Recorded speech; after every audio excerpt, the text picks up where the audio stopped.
So I remember last week when we finished the Spooky Hollow stream that I was going to do something different for this week. Well, I kind of lied. We're back in Swordburst 2. So this stream we're going to be heading to Frosty Fields, which is the other event map that's out. I think Spooky Hollow is still currently in the game. They haven't exactly removed it yet, but it's going to be removed soon because they said they were going to remove it around February 1st. So let's just assume that's probably going to be removed by maybe tomorrow or something. Now, there is one thing I want to mention, and that's the fact that we didn't exactly 100% Frosty Fields, or not Frosty Fields, sorry, Spooky Hollow just yet, because there's 7 items in the forge for Spooky Hollow, and we have 4 of them. The other 3 is the sealed version of the weapon. Now, we have all the unsealed, but we don't have the original sealed versions, which will require me to farm another 8 nightmare fuel, and then also a few more of the wings as well, which I don't want to do that. So if anything, let's just head over to Frosty Fields. I think I'm done with Spooky Hollow for now. The gist of it is we got everything that we wanted, and I think it's alright to move on. It's okay. Anyways, you guys can kind of tell here we're using the Oracle, which is not the best weapon for the event necessarily, since event floors are hit based. If you want a pretty good weapon for stamina, you could use the tree. But if you want to have like a good weapon for just normal damage, then that's kind of where the Oracle comes in, because the reason why a lot of players consider Oracle to be one of the stronger weapons, even though it's not as strong compared to the Harbinger in terms of just raw damage, it is good because of the fact that you gain, I believe, a 50% critical rate, which means that like every other hit is essentially a crit, right? So you're dealing more damage overall, I think, with Oracle compared to Harbinger. Harbinger has a 30% critical rate. Welcome to the stream, T-Man. I need your help. This is very dire. The fate of the world is at stake. All right, let's hear it, T-Man. What do you need help with? Also, I didn't keep track of where everyone was. I probably should have checked. Okay. Well, first of all, I need to switch over to tree because I am not using an optimal stamina build, which is it's chipping away at my stamina. So let me just go ahead and change this up real quick. What do I order for dinner? That's a tough question, T-Man. I mean, what are you feeling right now? Any cravings? Get a tree in here, and then everything else should be fine. Stuck between canes and sushi, like Raising Canes? Raising Canes is pretty good. I don't know. I've never had sushi personally, so I can't really speak on sushi, but I think Raising Canes is pretty good.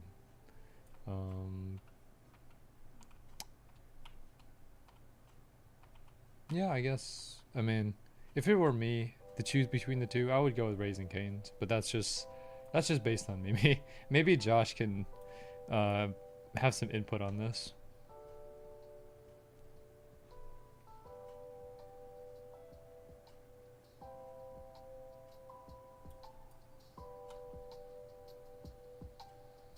If the world ends, it's your fault. I shall do Canes. Okay, well, I hope you don't regret that decision. I mean, I don't like to be an influence on other people's decisions because I'm not the greatest when it comes to making a decision. I tend to be very indecisive about things. But I hope you enjoy it. I don't really know what else to say.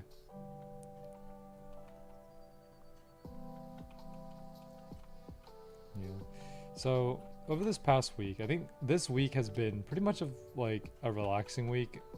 I haven't done much Swordburst 2. I haven't played Swordburst 2 all that much. I haven't really played Blue Lock Rivals all that much. Haven't really done anything else other than just come home from work, do my dailies in Genshin, do my dailies in Wuthering, and then pretty much after that I just log off. So I just haven't really had too much time to do anything. I have been playing Genshin a little bit with the Lantern Rite, but I think this week I'll have to this week I'm probably going to focus more on Genshin and Wuthering, specifically just trying to get things done, because I've been slacking off a little bit when it comes to those two games, because most of my time had been dedicated to Swordburst 2. So I think it'll be good to at least get back in the flow again. I don't know when I'll get back into Blue Lock Rivals, to be honest with you. Also, Josh, I did see your Discord message about like gifting me a slot. I feel like it's not worth it right now because I don't have too many roles, so even just managing one slot for me is already enough. Unless I have, maybe like 100 roles and maybe I get something good from those 100 roles and I want to store it in one slot, then that's more understandable. But the fact that I don't have a lot of roles right now, I don't think it's worth it for me to get a slot right now. Not until I start accumulating more roles.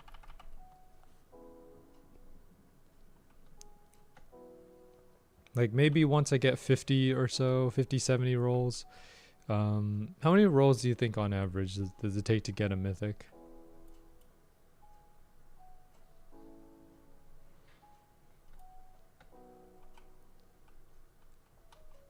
I mean, considering a mythic is pretty low chance, I'm assuming it's probably somewhere in between 0.5, so it's like 200 on average. Yeah, at worst 200. Yeah. Personally, 5 rolls. All right, well, you're just built different, Josh.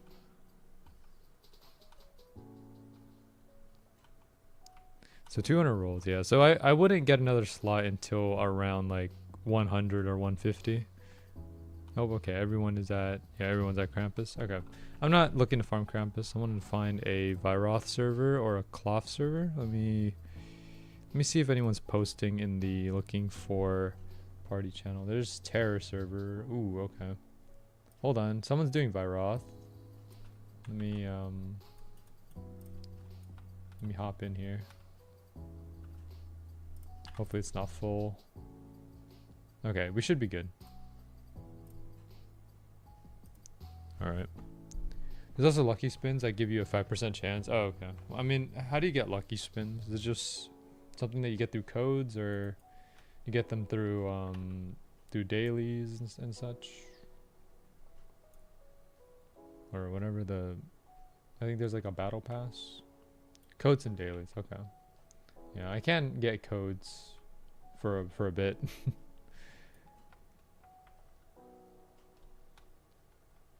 It's like, if I don't give you a slot, I'm buying custom ankle breaker sound effect. I mean, go ahead.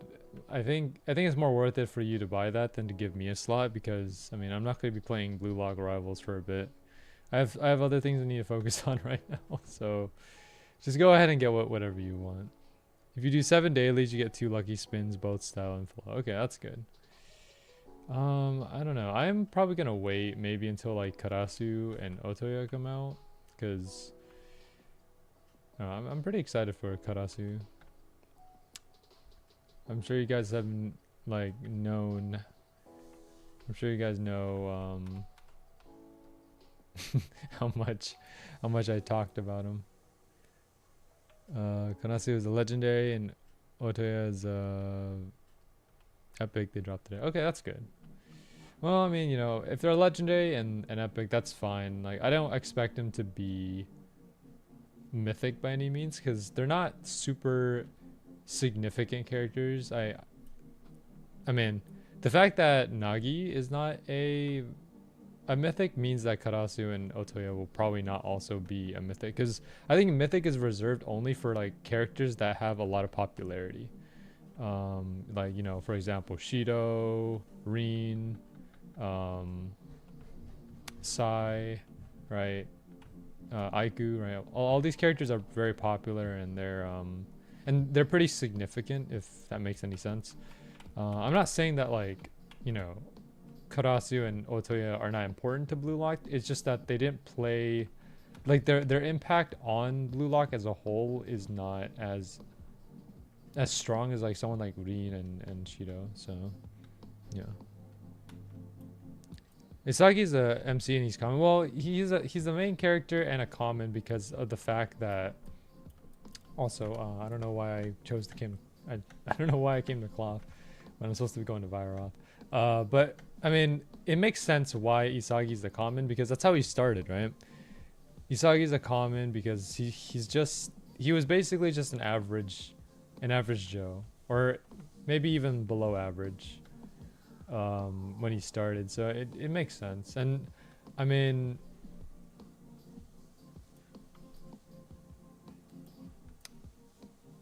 how do I put it? It's like, I don't think there's anything special about Isagi in terms of his skills. Like, yes, he does have like metavision and such, but it's not it's not a strong ability. Okay, I don't even know if I know what I'm talking about anymore. Hear me out here. But I think like, you know, Shido's drives like Dragon Drive, Big Bang Drive, Reen's curve shot, you know, size, like perfect passes, like all of these are strong abilities that make sense in the context of like a mythic, right? Also, okay. I didn't know you could fall through the map like that, or fall into this little pit here. Oops. But yeah, like what I'm trying to say is there are characters that have a lot of like abilities that are impactful, and then those will justify mythic. I'm not sure. Aiku is a mythically garbage in game. If you press Q, you counter him. Okay, I see. Well, I mean, IQ as a character, I think in Blue Lock justifies him as a mythic because I mean, he's the captain of the U20 team, right? So he's a big deal.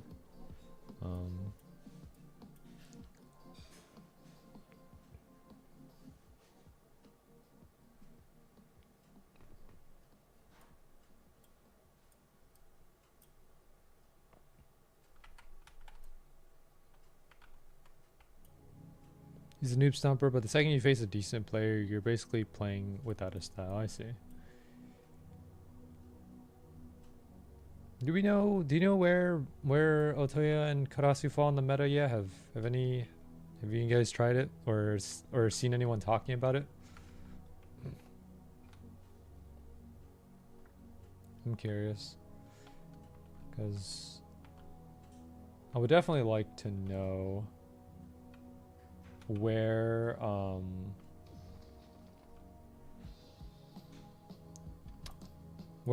I guess like how do I put it?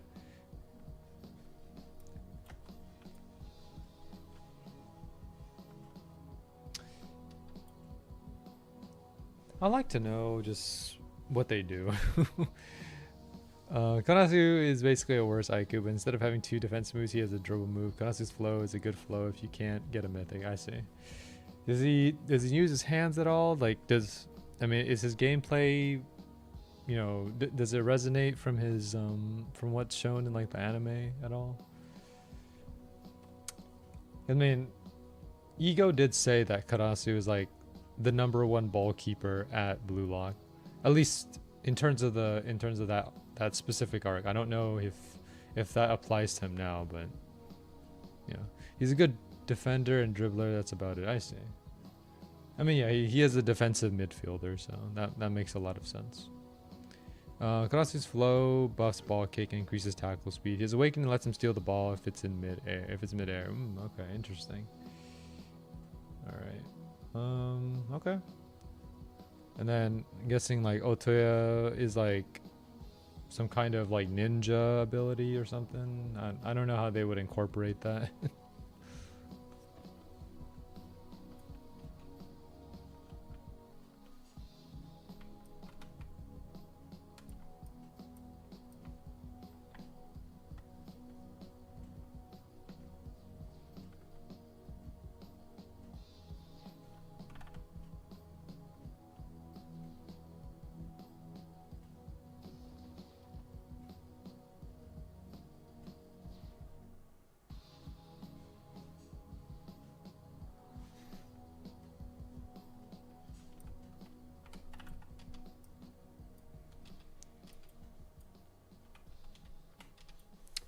Otoya can go invisible. Nagi can steal the ball midair too. His awakening is like Sai's awakening move. Kanatsu is better though, since he teleports directly to it. With Nagi, you need to be close. I see. That's pretty good. I think, I don't know. I mean, theoretically, it should be easier to get Karasu compared to like other mythics just because of the drop chance alone, but I don't really know yet. I mean, I wouldn't know until I actually get a lot of roles to work with. Because right now I'm just I'm constantly rolling in between like Hyori, Bachira, Isagi, Chigiri. Like those are the four that primarily been my slots. For me personally, out of those four, I prefer Chigiri just because I feel like Chigiri at least gives me a little bit of a chance to shoot. I think for Bachira, you have to at least be good at dribbling, which I'm not. So I'm probably not going to do good with Bachira. Isagi is kind of just, your beginner. He's basically like your beginner starting player, right? He has a shoot and he has a pass.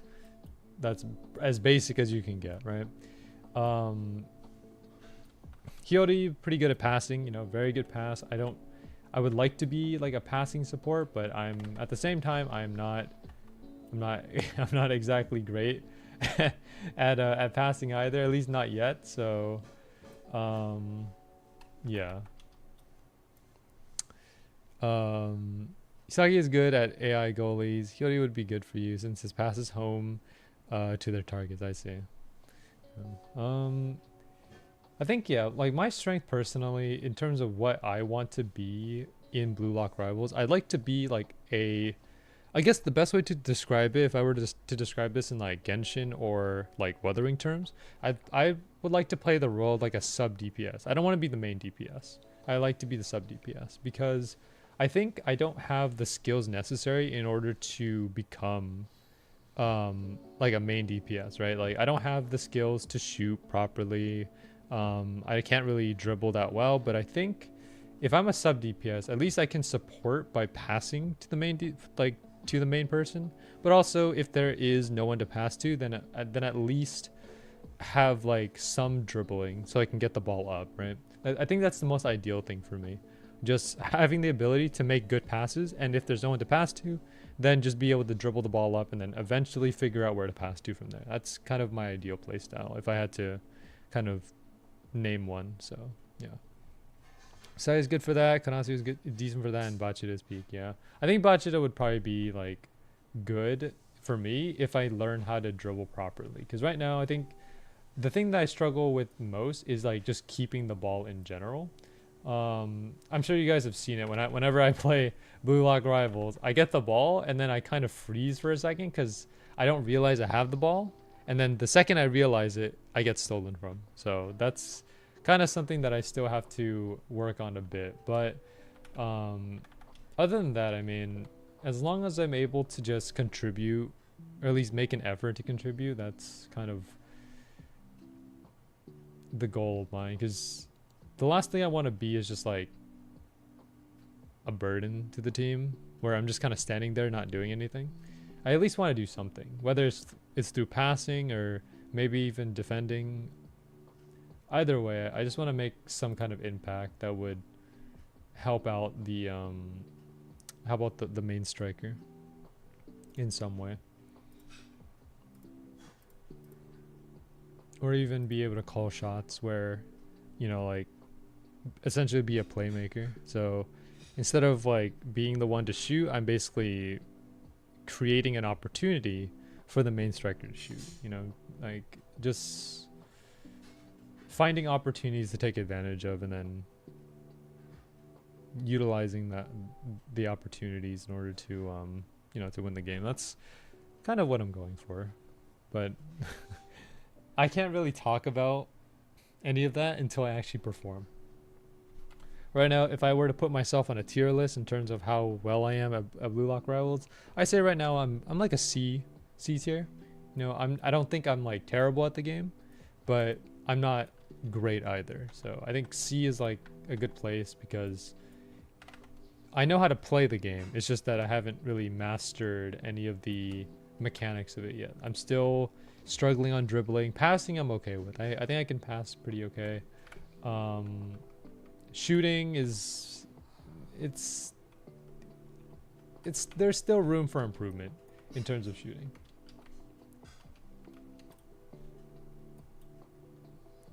I can pass, shoot, but not dribble that well. Okay. I mean, I've seen you play, Josh. I think you play very formulaic. I don't know if that's the right word, but I feel like Josh uses like the same formula whenever he starts with the ball. It's like from what I remember, it's like you go in and then you press like the button that lets you like dribble past the opponent with reading skill, right? And then afterwards you like kick the ball forward, and then you like use the steal button to steal the ball back, and then once you get close, curve shot, and then there you go. That's a goal, right?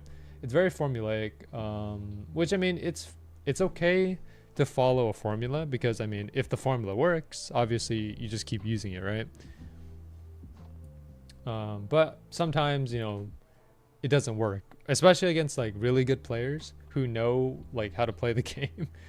I don't think formulas work necessarily in pro servers, because I think with pro servers they pretty much know the front and back of the game, so it's like it's hard to get past them.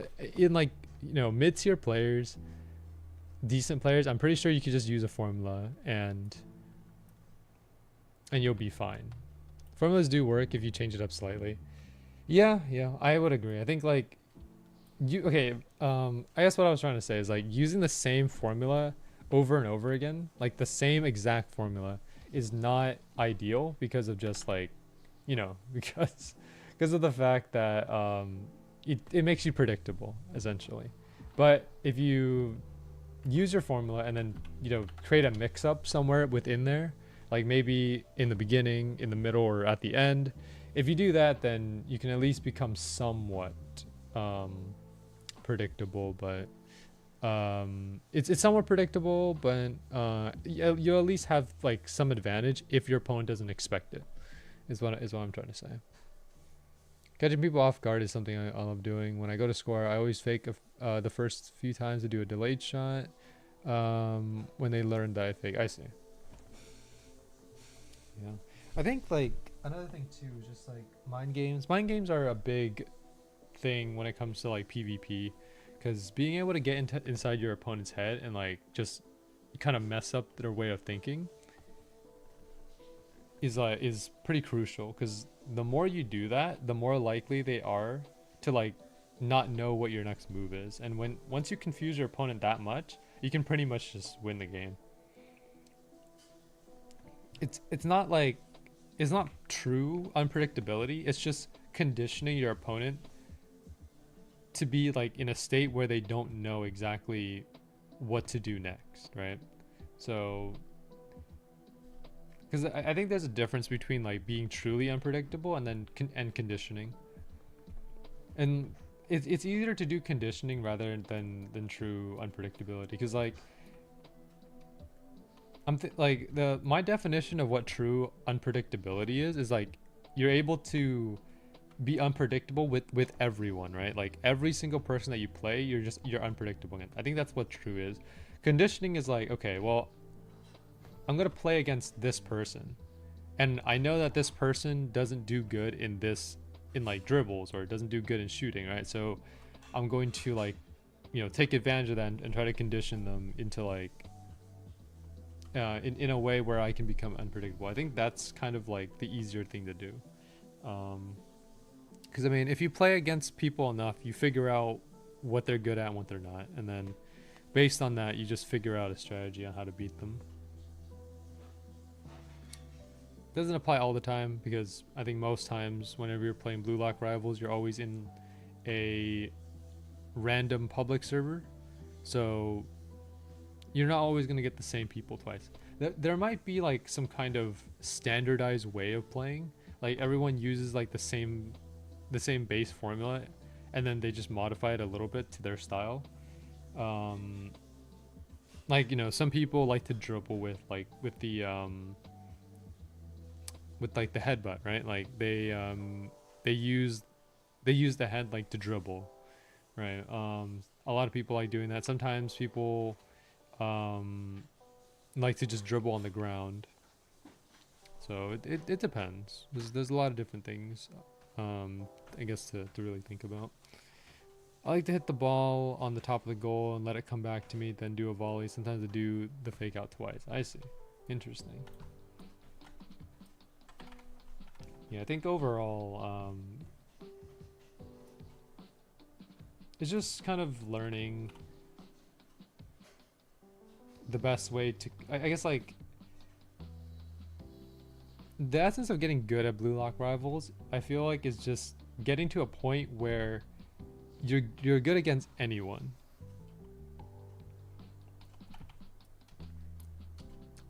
Because I think, like, if you're able to be, if you're great against someone, like, for example, like, you find this person and you're able to dominate against them, right? You pretty much have them figured out. I mean, that can work, right? But one player is not a reflectance of like the entire player base. So if you're able to pretty much do good against everyone in the player base, whether they're good, bad, or mid, or whatever skill level they are, as long as you're able to do good across the entire player base, then I feel like that's kind of what kind of separates you from, that's what separates like the good players from like the mid players.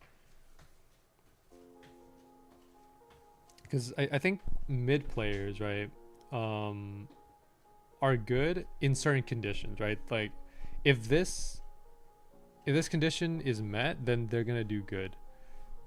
But I think what good players can do good in like any situation, whether it's a bad or a good situation. Like,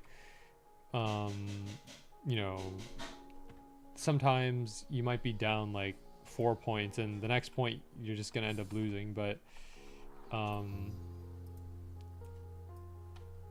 think if you end up just figuring out a way to like bring it back, then that's kind of what separates you a little bit.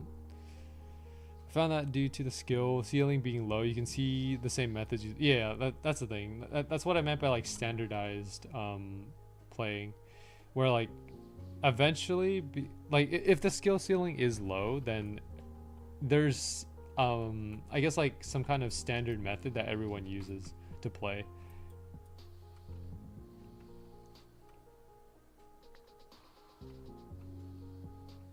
It's kind of like, I guess the best way to describe it would be like in Swordburst 2, right? Like, yes, you can use a bunch of different weapons, right? Like there's a lot of different weapons with a lot of different stats, but at the end of the day, bat skill is agreed upon by the community that it's a good skill to use, especially in events like this. So bat skill essentially becomes the standardized like method of farming if you do have it. Also the pumpkin as well. Pumpkin's also pretty standardized if you do have it.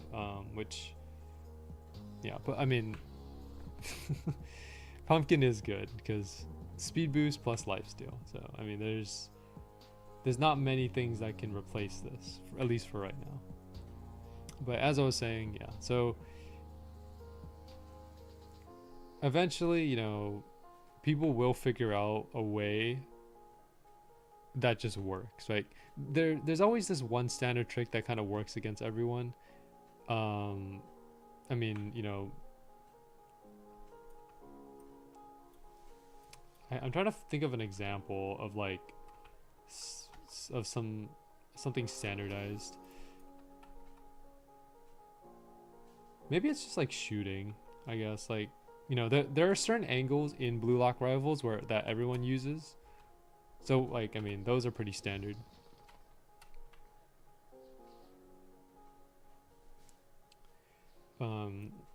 Now, if I had to say, like, I think in terms of learning Blue Lock Rivals, like the timeline of learning would probably be something like this, right? You start the game and then you pick up the fundamentals, right? Like you figure out how to move with the ball, like dribbling, right? Dribbling, shooting, passing, all of that. Like you pretty much learn the fundamentals first, like basically how to do stuff in the game. Once you figure out the fundamentals, then you start learning the standards, right? Like the standards being what are the shooting angles, right? Like what is the way that most people dribble?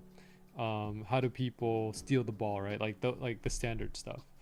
And then after you figure out both the fundamentals and the standard, after that you refine it, and then you figure out like once you refine both your fundamentals and your standard, that's kind of when you separate yourself and essentially like become good with your own style, if that makes any sense. Because I think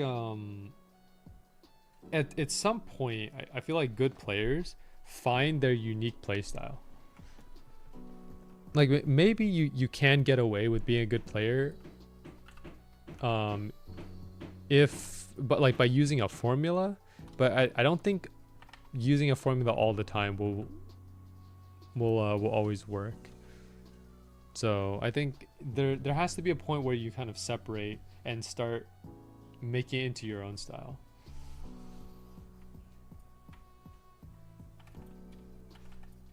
Or, you know, that's just kind of my thoughts on it. Maybe I'm just being copium here in a way, but I think you guys get what I mean.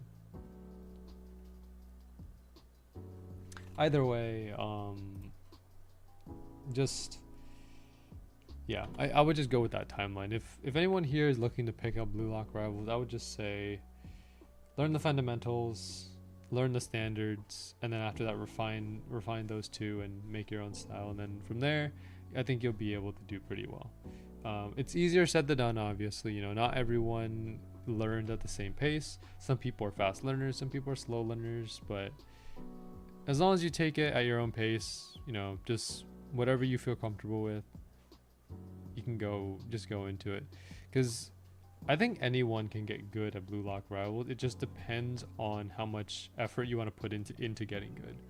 Obviously, you know, if you're only playing the game like once a week, that's probably not going to be the ideal amount of time to get good at it. But if you're playing every day, and especially if you're learning something every day, that's going to boost or accelerate your skill level. Because there's a difference between playing every day and like doing the same thing and playing every day and learning something new. I think like if you play the game and you're just like doing the same thing over and over without actually like trying anything new, you're gonna be stuck at like a plateau. Like I feel like you'll get to this good skill level, and then afterwards you'll hit like a ceiling, a plateau, until you learn something new, because there's only so much you can do after you figure out the fundamentals and the standard. This is why like I was saying like the refinement is what continues to like push you forward. If you just max yourself out at the standard and fundamentals, then you're gonna always be in the same spot.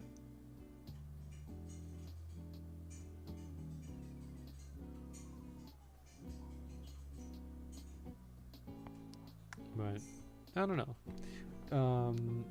I'm not an expert when it comes to Blue Lock Arrival. I'm just kind of speculating at this point. So just take everything I say here with a grain of salt. This is just me basically speculating how I think skill level is defined in Blue Lock Rivals. Blue Lock Rivals Big Basic, yeah. I think, yeah, like Blue Lock Rivals is a very easy game to pick up. It's not complicated, you know, and the skill ceiling is not that high. You can pretty much get to being good after you learn the fundamentals, the basics, the standards, and then from there just refine your style. That's basically what it takes.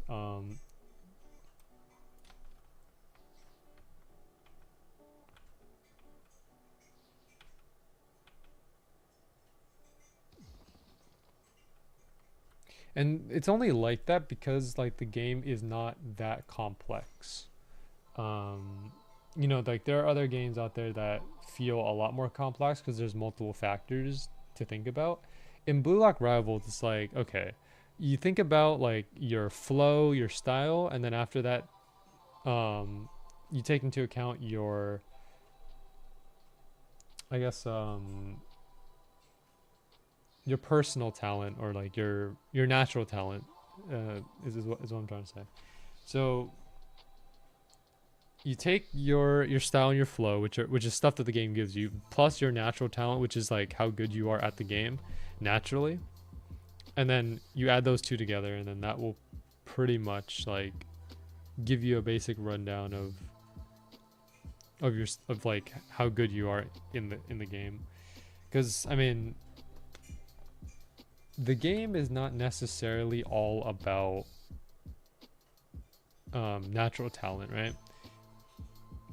Because if it was, then you know you would think someone would be like trying to, well, maybe there is someone like this, but like there would be someone who's trying to dominate the game using specifically common characters, right? It's kind of like you can think of it like Rogue Lineage or Deep Woken, where I think like, you know, if your skill level is good enough, if you're really good at Rogue Lineage and Deep Woken, you can probably beat a high level player being like a fresh spawn. And that's only if you're really good at it.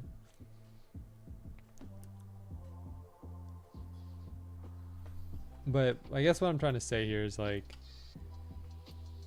it only goes so far. Because Blue Lock Rivals does have win buttons. Yeah, they have win buttons. So I mean, I don't really know.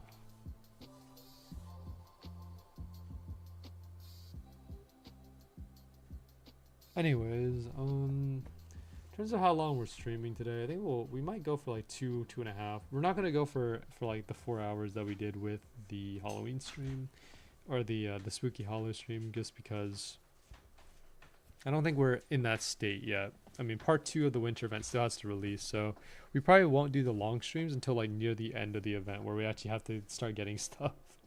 So I think we'll just go for a standard 2.5, and then whatever we get is what we get. So far we haven't gotten much today. Also the fact, because I haven't I keep missing out on the credit a little bit. I don't know if you guys have noticed, but we are missing we have been missing some credit. So I just need to go in with my bat skill plus curse enhancement. That's the fastest way I'm gonna get credit, because if I'm just slashing normally, it's not going to work. I get around like 22, 23, but no more than that. Yeah, I have to use like even just normal bat skill is enough.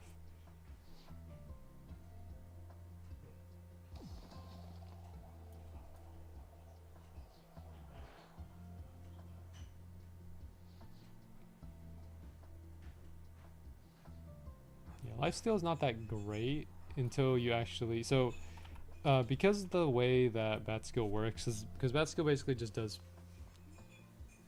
automatic damage, but at a reduced amount of damage. The way that you can maximize your lifesteal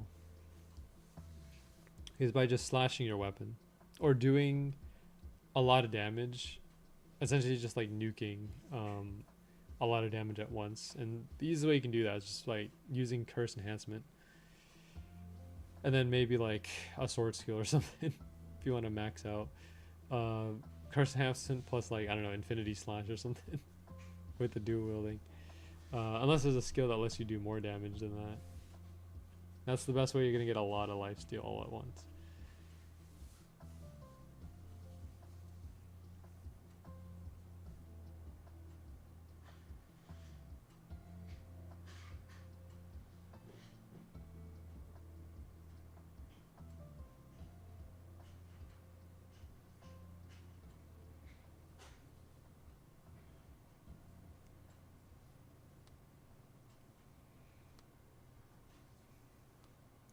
Also, I don't know what I'm going to do with these candy bags.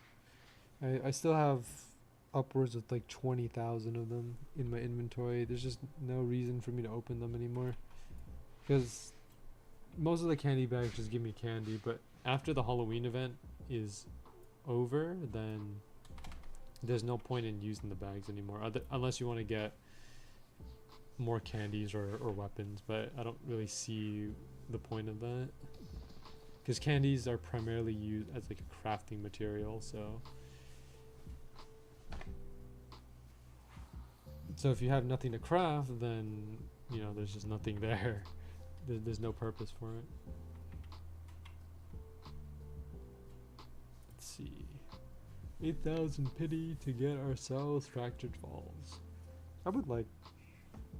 It would be fun to get Fractured. It's not going to happen, but you know, we could dream a little bit about it. Someone spun in Tremor.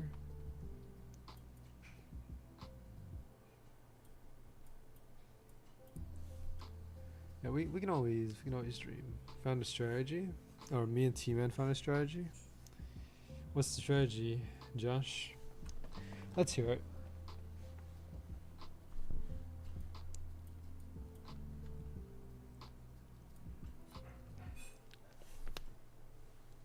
Use Awakening at the start of a round. It stuns everyone. Okay. So I can get the ball. Uh-huh.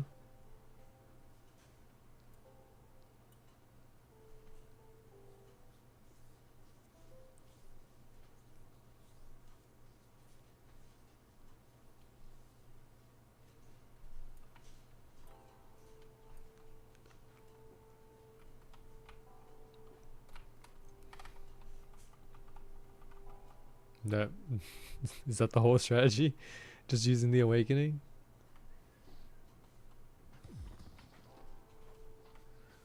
Okay, I thought there was more to it. Like after you get the Awakening and get the ball, you would do something else. I was kind of waiting for you to to add in more stuff, but okay.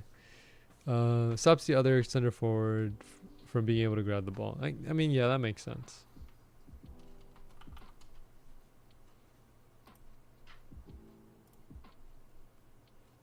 Lucky spins, 10, 8 spins left. Didn't you have like 70 spins at one point? I remember you had like a lot of spins stocked up. Keynes has arrived. Alright, well, I hope you enjoy it, T-Man. Yeah, I used them all spinning 2 slots, I see. Okay. That makes sense.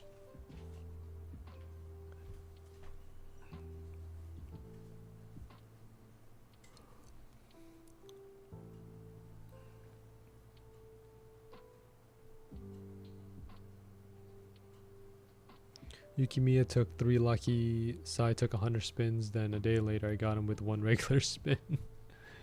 I see. Well, I think you're just lucky, Josh, because I mean, based on the screenshot that you showed me of your role, you know, I don't really know what else to say other than the fact that like I need some of that luck.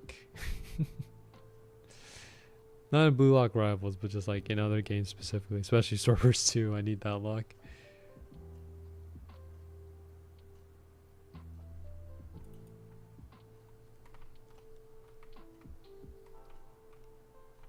I might hop on Blue Lock Rivals today. I'm not exactly sure. We'll see. There's a chance I could.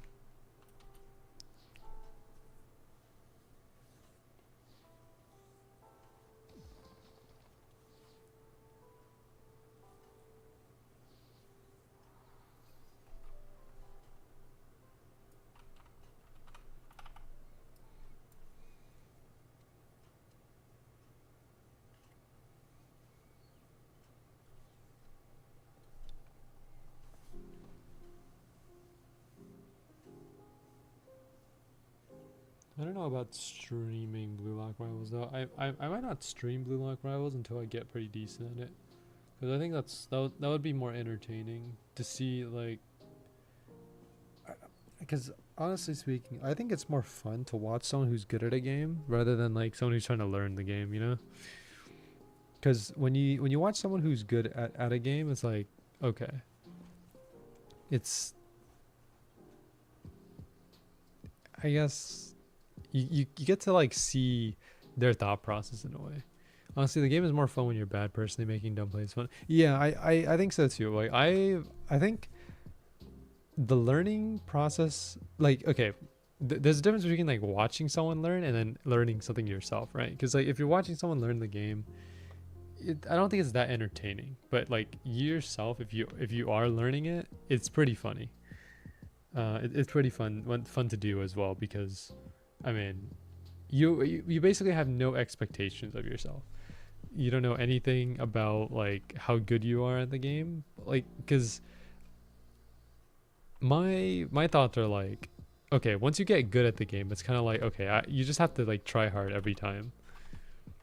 It's not really about having fun. It's about like putting in your effort to actually like, you know, win the game. I feel like that's what top tier Blue Lock Rivals is like. Just everyone just kind of putting in their best play. Not exactly having fun, but just doing their best to win. And it's not to say that you can't have fun while being good. It's kind of like there's a demand and expectation that you are supposed to be good once you're top tier. It's like you can't. What I'm trying to say is like you can't mess around and get away with it if you're top tier. You guys know what I mean? Welcome to the stream, RJ. It's like, because everyone in like top tier servers expects you to play your best. They don't expect you to fool around or anything.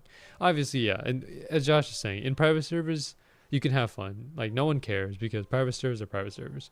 But in like public servers, where like especially maybe even the pro servers, everyone's just like putting in their best effort. I only lock in when I'm facing good people. Yeah, that's good. This is just like something that I personally do. Whenever I'm playing a game, right, regardless of whatever game it is, maybe it's like Roblox or Smash Brothers or like Genshin, Wuthering, I always put in my best effort. Like I don't ever hold back necessarily. There are times that I do, but whenever I'm playing anything, I typically just put in my best effort. And the reason is because, like, you know, I want people to feel satisfied when like they beat me at something, right? Like, for example, because you know there are some people out there that are like, oh, you know, you might have beat me, but I wasn't even trying, you know.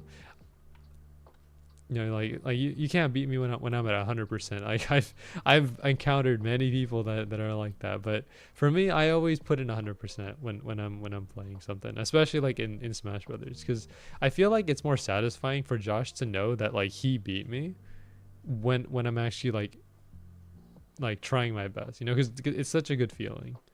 You know what I mean? It's like if you play against someone but they're not trying their best, and then you beat them, it's like, okay, well, I beat you, but like, did I really beat you though? Like, are you even trying? It's I feel like it's a more satisfying feeling if you beat someone who's trying their best, and that's why I give people that like that benefit to feel that way.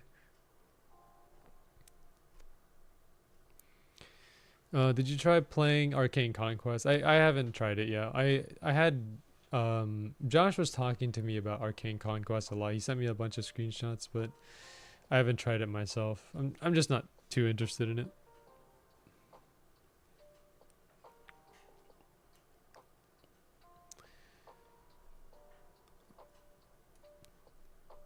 To be honest with you, I don't even know what Roblox games I'm interested in right now.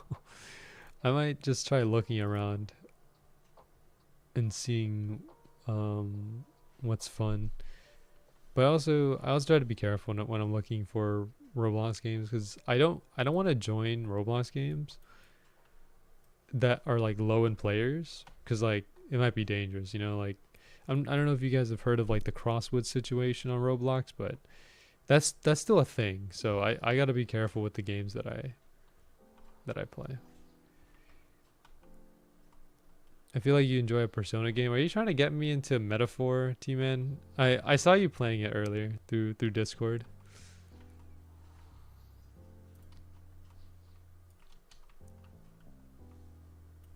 I started that today. How is it?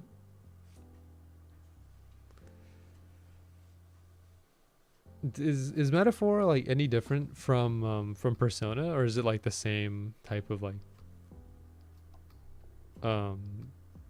same type of like style?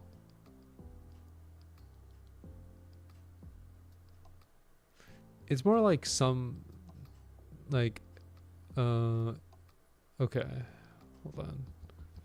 It's like a mix. Okay, I see.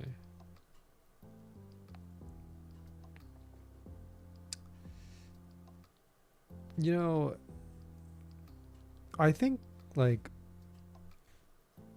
okay, here, like if I had to say, T-Man, in terms of like what game I enjoyed the most, I enjoy games that like where you actually have to make choices that matter, right?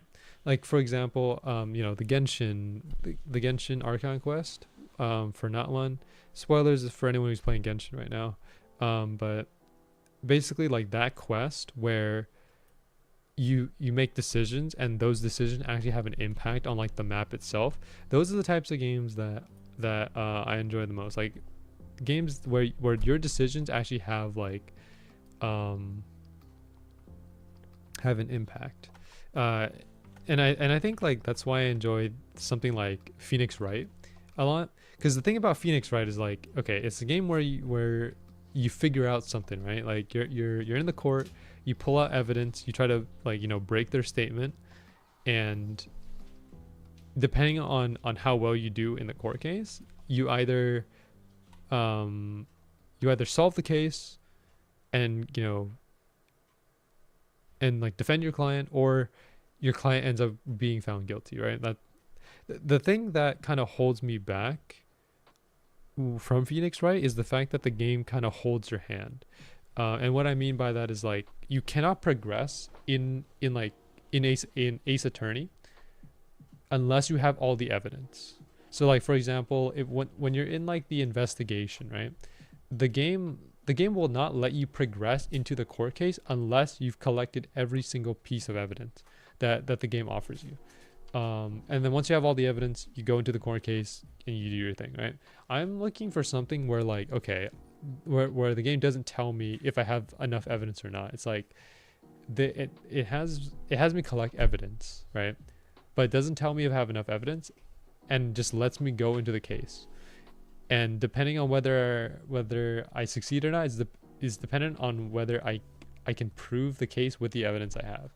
That's kind of like what I'm looking for, if that makes any sense.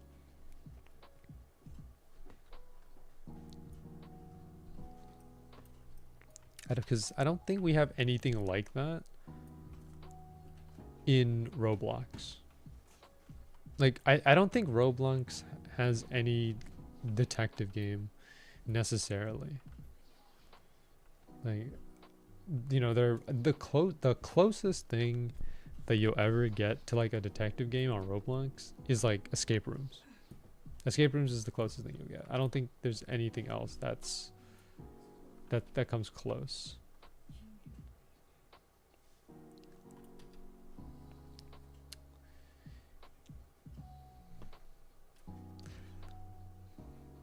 I don't know. Maybe like Shadows of Doubt on Steam would be interesting.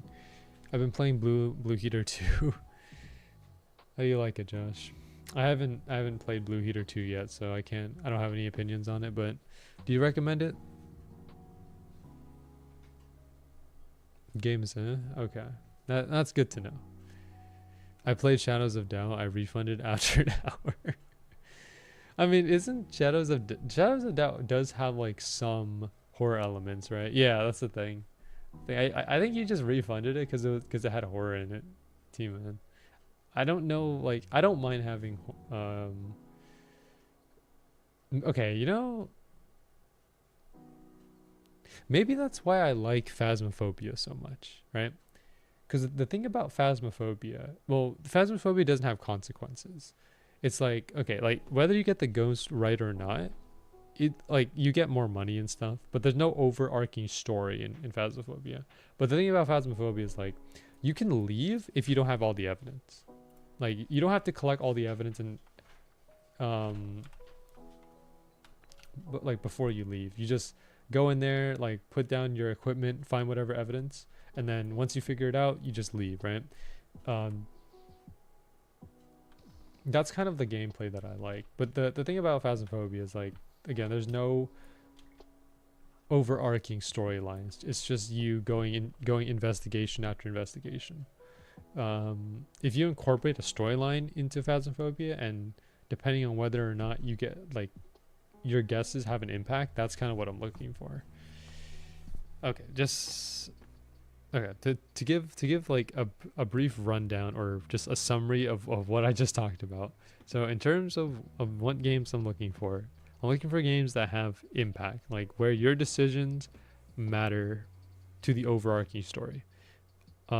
Games that don't hold your hand necessarily, where like you're given a task to find evidence, and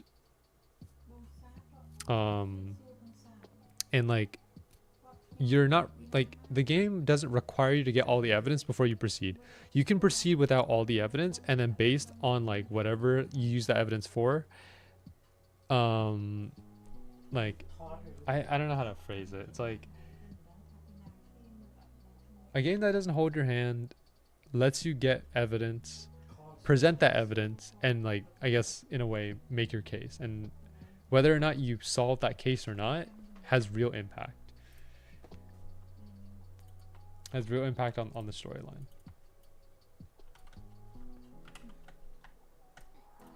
Okay, that was not good.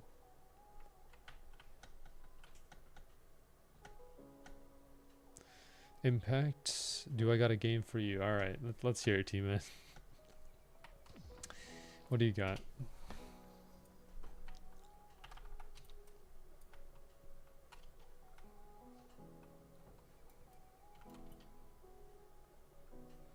Genshin Impact.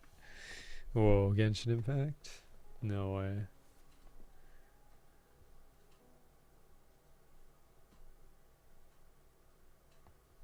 Genshin was okay. Like one of my favorite arcs of Genshin was definitely the court case, right, in Fontaine, where we went against Serena. That was one of my favorite ones because it's like you're given this evidence and you have to piece it together. The thing is though, there's no impact if you get it wrong, right? Like if you get like the conclusion wrong, the game just kind of guides you until you get it right. So there's no consequences. So that like that's the only thing.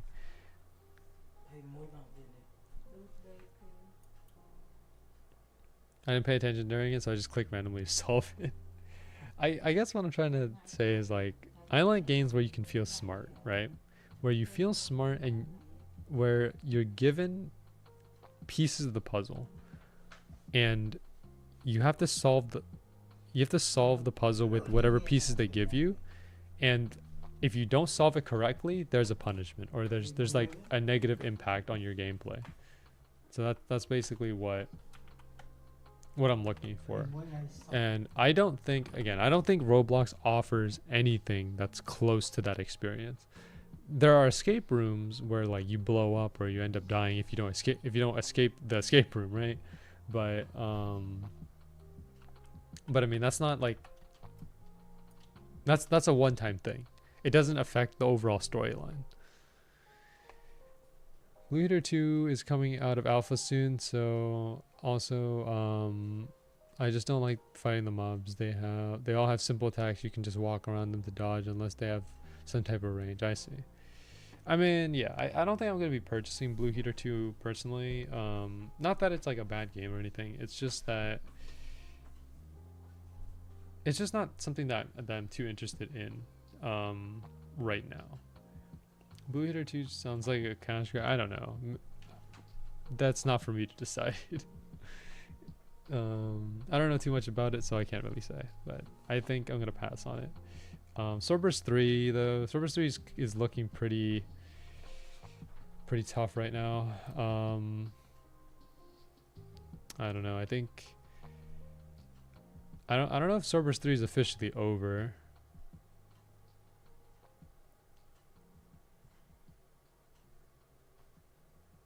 Yeah, I think... I mean, they had a vision for Swordburst 3. And I don't know if they really hit that vision. I'm sure they tried to. But it just didn't work out in the end.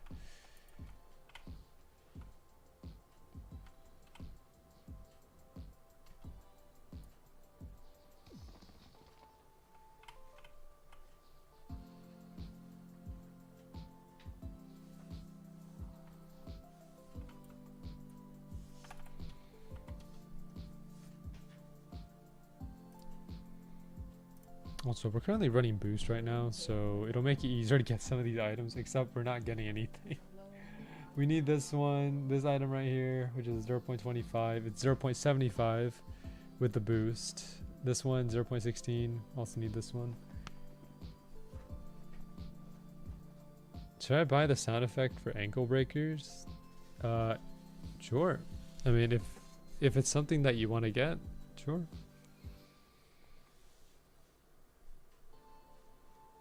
I think it'll be funny, but I don't know. I don't know if it'll be worth it.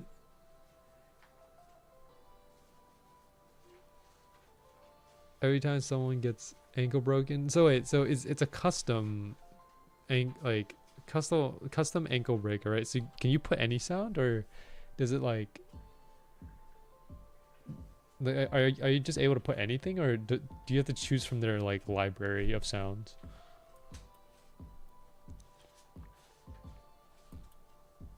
No idea I'm buying it? Okay, well... Alright, let me know, Josh.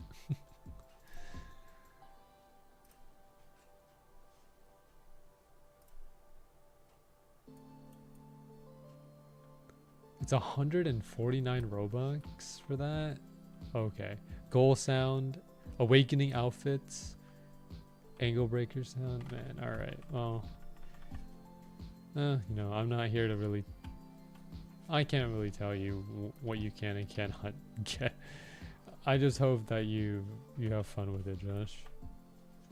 What is VIP? 2 times more currency, 2 times more EXP, player card, and chat tag. Interesting. 500 Robux for it, though? I don't know.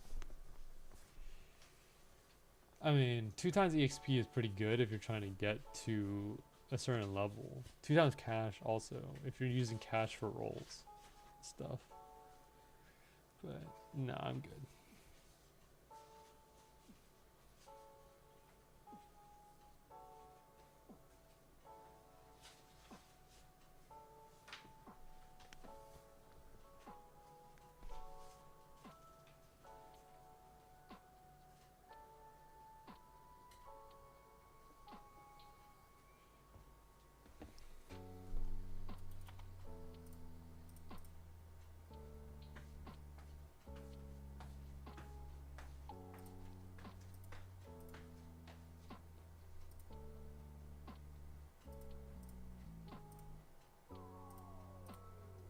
so many drops that I'm missing.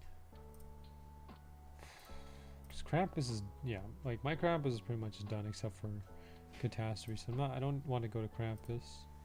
Cloth, I still need the 2 items from Pierre and the Gift of Everfrost. Oh man. It's so good, is it?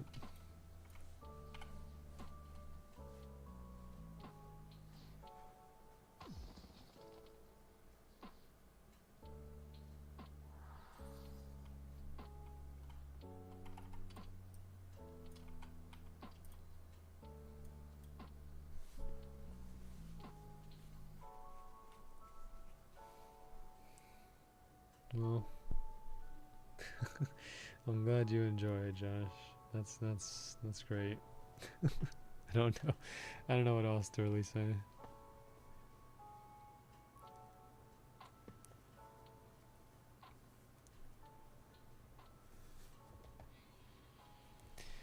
Let me take a look around Roblox real quick. Check out the experiences, see what we got. Let's see what is trending on Roblox right now.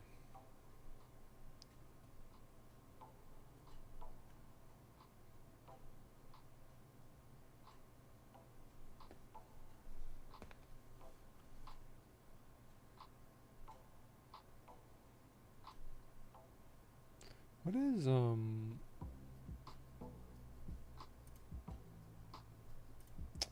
what's Forsaken?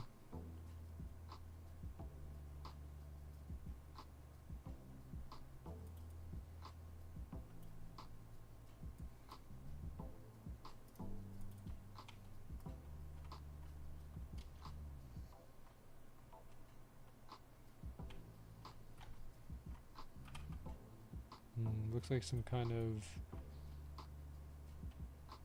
a murder mystery, kind of, I guess, maybe.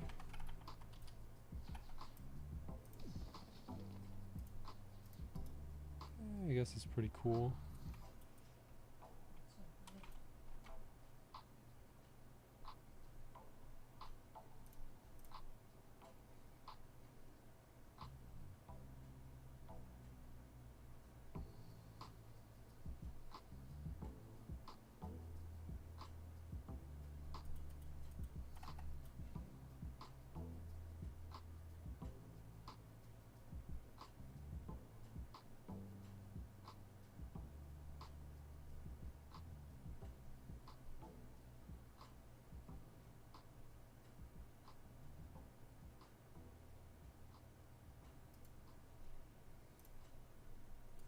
Alright. I don't know if some of these games I don't even know if they're real or not. You know, because I can't trust Roblox games. Look, if the Roblox game has less than 1,000 players, I cannot trust it at face value. Because who knows? Like, it might be. I mean, it might have a good thumbnail and a good title, but I don't know. I can't really trust it.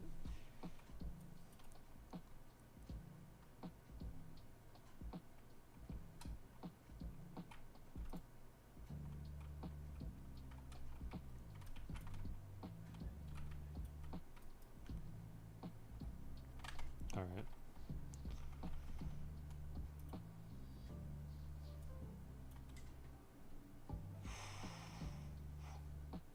Yeah, we'll do Vyroth today, and then maybe tomorrow we'll do Cloth.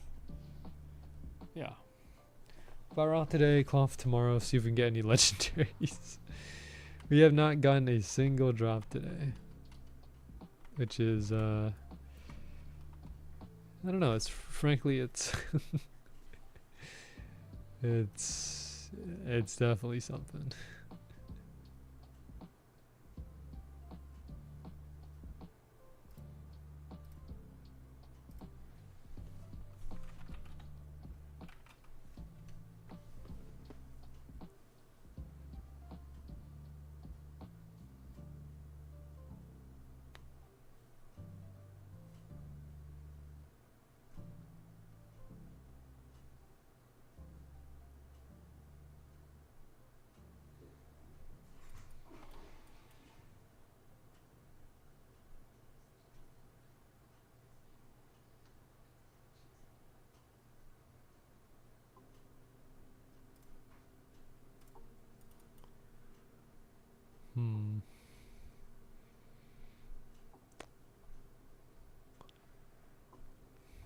Have you guys gotten any refunds from the Roblox catalog at all?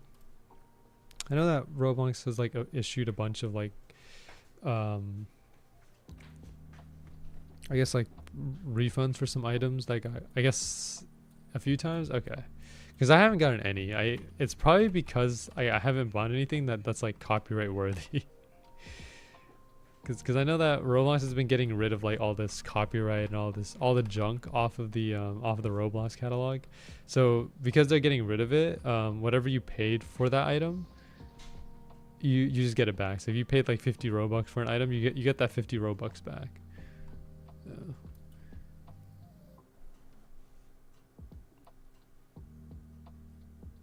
Like if someone dashes to you with IQ, the sound fades out with their movement.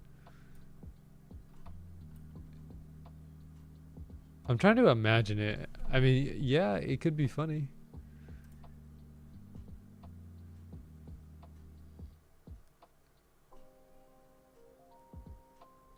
Yeah, I mean, I don't know.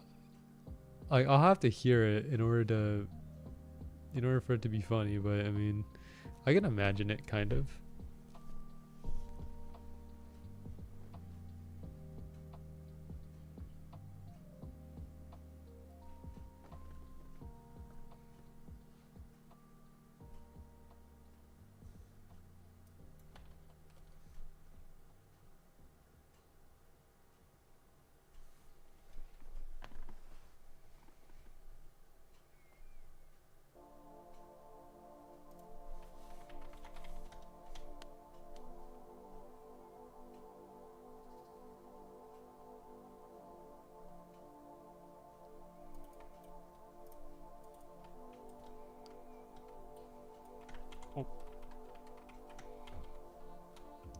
Almost died there. Later, if you get on, just hop into a prayer server with me. It's so funny. Okay.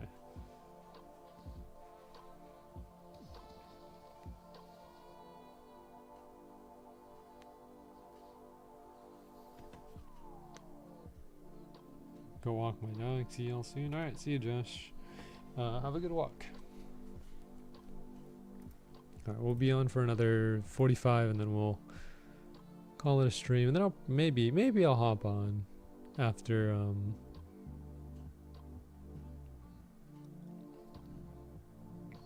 stream. I don't know. We will see. It depends on how I'm feeling.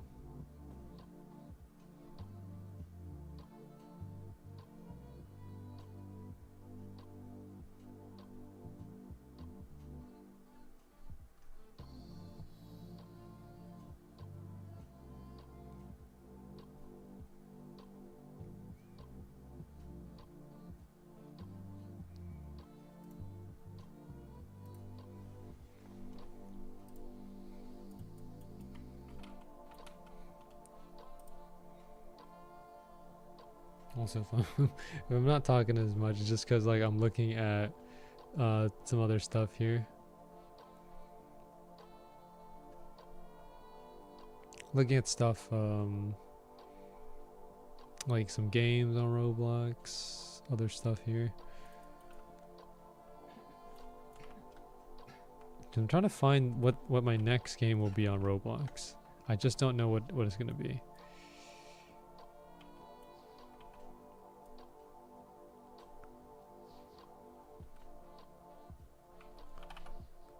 Also, I keep forgetting I need to pop my bat skill in order to actually do good damage so I can get credit.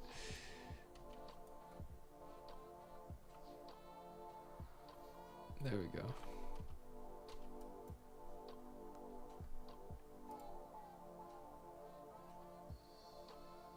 Tell me if you're playing, I'll be joining. I'm not gonna be playing on my main account though. I'm gonna be playing on my alt account because I don't play Blue Lock Rivals on my main. There's no particular reason why. I just prefer to play it on another account.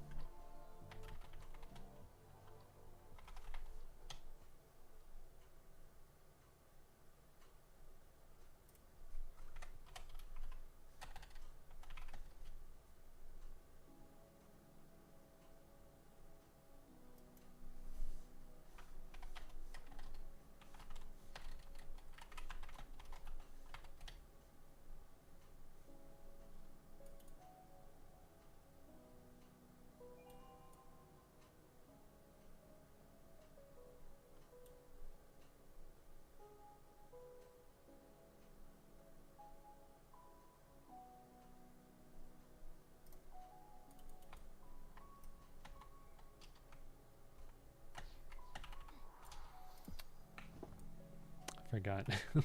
Forgot for a second that he does that attack. Yeah, I have a feeling we're not gonna get anything today from Vyroth.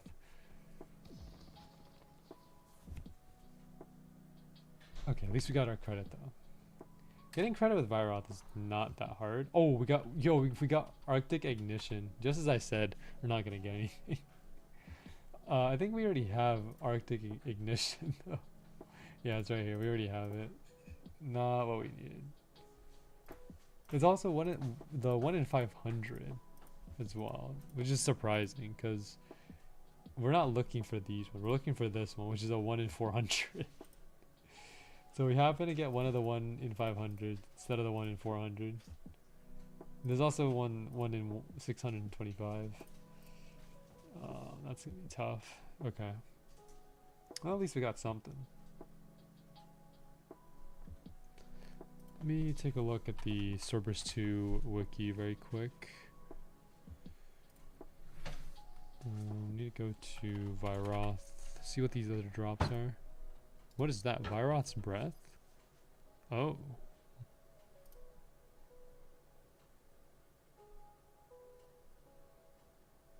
Tome for it? Do I have that weapon?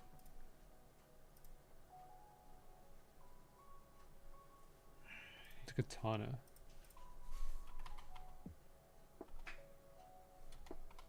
I do. I actually do have Vyroth's Breath. Yo, okay, yeah. I have a majority of the merchant stuff. Speaking of merchant, I have no Vel right now. I need to go do some AFK farming after this. Alright, no. I'm gonna wait until my boost goes all the way down, and then I'll use and then I'll just go AFK farming. Cause like, I would rather use my boost on like winter event stuff. So we'll wait until our boost runs out, which we have 3 hours left. So by tomorrow's stream, it should be done. Hopefully.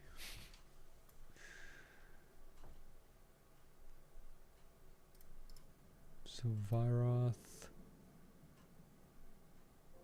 Fractured Falls, Glacier Cleaver.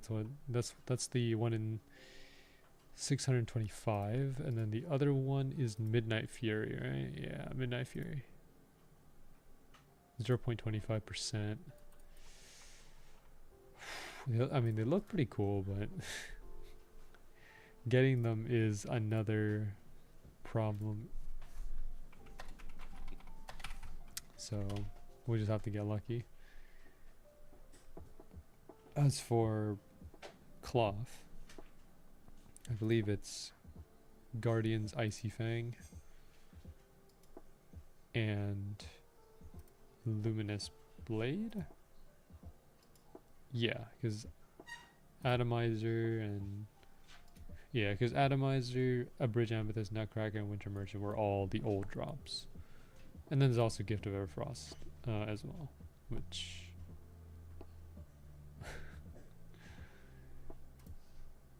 I'm gonna just chat while I walk my dog. Okay, well, sounds good, Josh. I hope you're having a good walk. It's always nice to take a walk, you know? Step outside. You know, catch some fresh air, touch some grass. You know what I'm saying? Yeah. Super dark outside right now. Isn't it? Like, yeah, I mean, it's winter, so it makes sense. Because, like, you know, sunset is much sooner in the winter. 6 p.m. Yeah, I mean, well, I mean, yeah, like 6 p.m. is typically when it starts to get dark.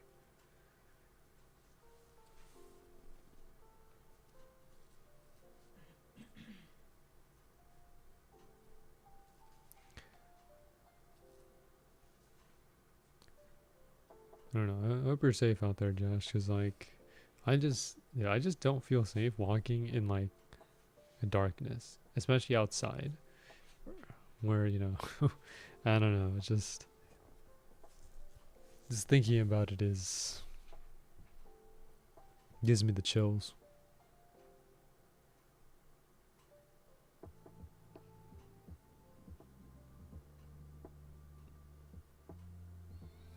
25 million for Vanquish Tunic? For a clean Vanquish Tunic? Dude, do I even have a Vanquish Tunic?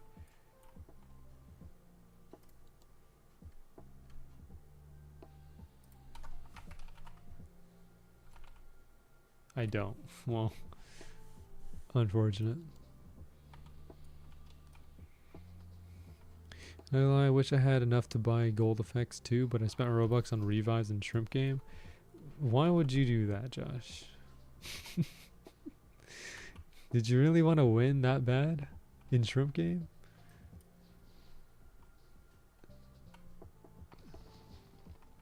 I mean, I think you're skilled enough to just win without the revive, no?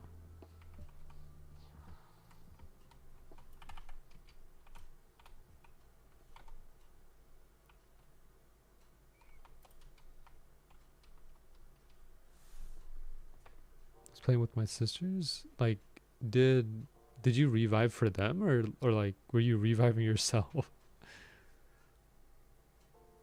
Cause it makes me think that you're buying revives for them. Cause I don't know, Josh. I feel like you're skilled enough to play without revives, you know? But I can't really say. I think my first round of shrimp game, I made it through, I made it all the way down to the final round, you know, the actual squid game itself, where you like shove people, right? I made it all the way there and I got second place. I couldn't beat the number one because they were just too good. But I got second place in my first round, or not me specifically, but Looter got second place. Myself, I sort of said I'm gambling and fell to class. Okay, well, all right.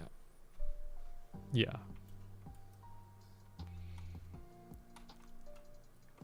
I think shrimp game was all right though. I'm pretty sure there's more Squid Game games on Roblox that are like a little bit more like detailed, but I think shrimp game's pretty good though.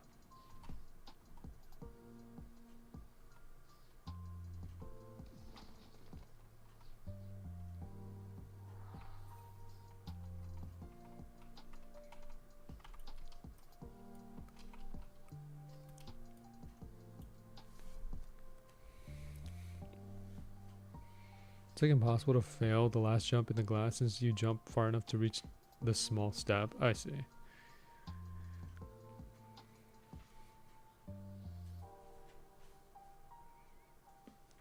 You say impossible, but somehow I'll end up finding a way to make it possible. Because I have a knack for breaking games, you know? For some reason, I always happen to find some sort of glitch without really trying too hard. I remember in Phasmophobia, because in Phasmophobia you have collisions, right? So like you can't just clip through objects. Somehow I ended up clipping through a table, and I couldn't get out. I was just stuck in the table. I had to restart my game to get out. Just small things like that make things a little bit more fun.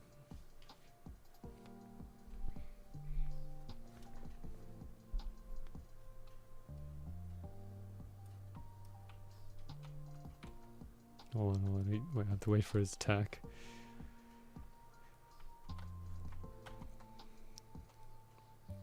But yeah, one of these days I'm gonna find my next fun Roblox game. Whatever it might be. I just need something like that. Either a competitive game or one of those detective games that I was talking about.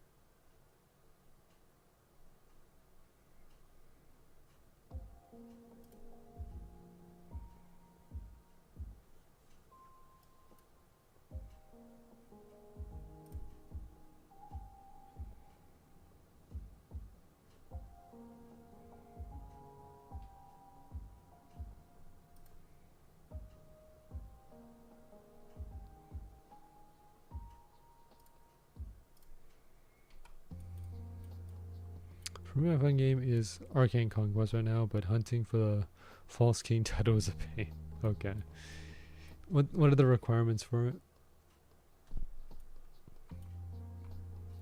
I'm assuming because you said it was a pain that it's like a pretty difficult grind, right?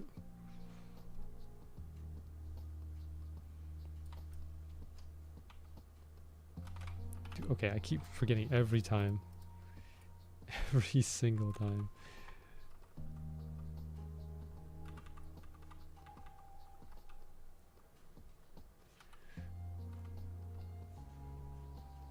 Kill the Bandit Lord and pray for luck. Okay, yeah, that makes sense. Anything that's like luck based, like it sounds a lot like Dungeon Quest titles. No, I hated grinding for Dungeon Quest titles. I did get some titles like through luck, but I'm never look. I'll say this here. I'm never playing Dungeon Quest. Not again. Like the only time you ever see me play Dungeon Quest again is if I'm doing it for like a Roblox event. Like if there's a Roblox event where it involves me having to play Dungeon Quest, then yeah, I'll play Dungeon Quest. But on my own like free accord, I'm not playing Dungeon Quest. Not again.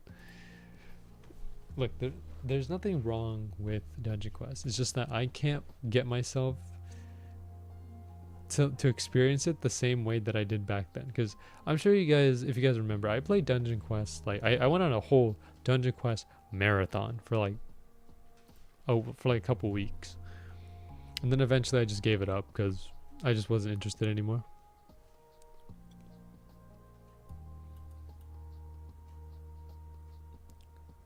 Dungeon Quest has been falling off recently. I have Reborn Evil and beta tester title right now. Nice. Congratulations.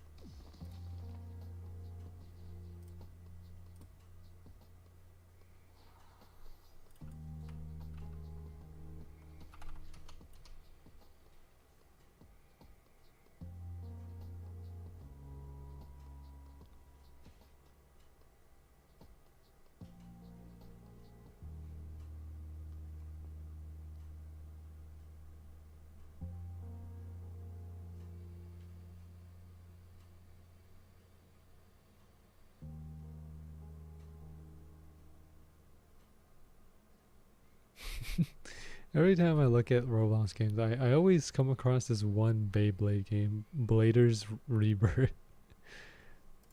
Man, Beyblade was something else. Dungeon Quest has been heavy into pay to win ever since it was bought. I mean, that makes sense. Yeah, I think any Roblox game that gets bought out by like a corporation or something always has a chance to become pay to win because those corporations want to like milk the game for however much it can. And I mean, some developers are like that too, but I feel like corporations are more incentivized to do that. Let me think. Like Bloxburg, right? Bloxburg was bought out. I think the creator of Bloxburg still has some like influence on the game, but it's not owned by him anymore. I don't know how Bloxburg is doing at this point. I haven't played in a while.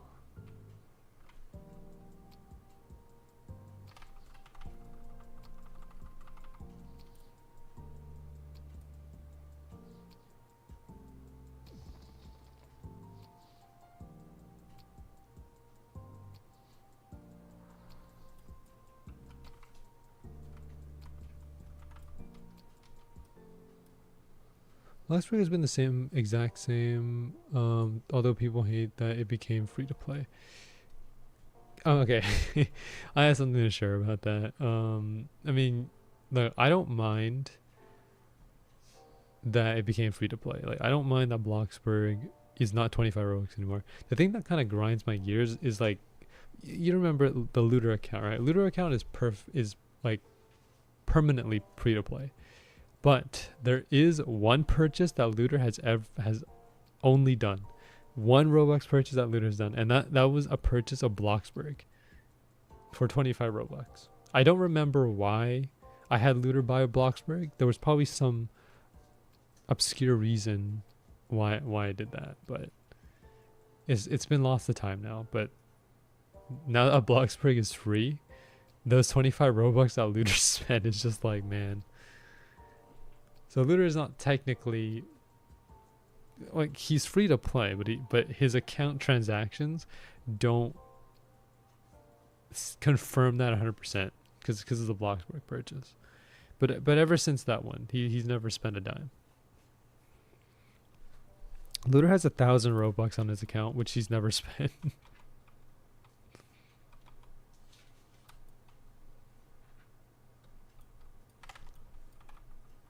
Looter has the perfect car now, though. He has the couch car.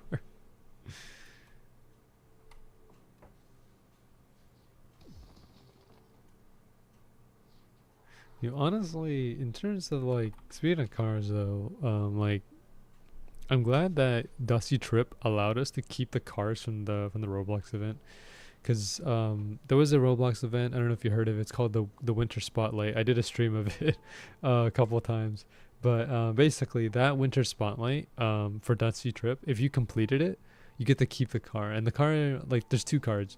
There's the van, and then there's also the sports car. The sports car is pretty fast, really good at like it goes pretty fast. Never heard of the Winter Spotlight. I don't know if you were there for my Winter Spotlight streams, but I did. I mean, that was the last Roblox event. I mean, to give a brief rundown of what it was, it's just basically like a dev hunt, essentially. A bunch of developers, like the Roblox essentially rounds up a bunch of developers, and then they all make updates to the games that revolve around the update. You go into each game, do the task, get like whatever rewards there are, and then you turn those rewards back into the main lobby of the Roblox event. And then once you have enough of them, like let's say like to get one prize you need like 10 of a crystal or something. You go into a game, get like the crystals, and then eventually you reach 10 crystals, you turn them in, and then you get whatever prize it was. I was there. I joined in the Dragon Adventures thing since oh yeah, that's right. Yeah, you were there. Yeah. So I think the next Roblox event to come out is probably going to be Egg Hunt. So I don't know when they're going to release that. They might release it in like ideally April, but they might even release it in March. I'm not sure.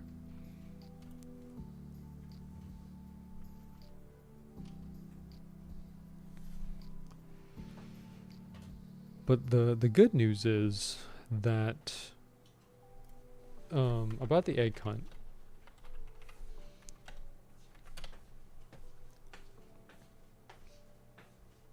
was I think there was news that Roblox developers were playing old egg hunts, like the old ones, like 2016, 2017 egg hunts, and that's what kind of speculated people to think like, okay, there's going to be a 2025 egg hunt. I don't know if that's true necessarily. I mean, one of the developers did say, like, in the game itself that, like, there's going to be something coming in 2025. Not to say that's going to be an egg hunt. Maybe it is, but we'll see.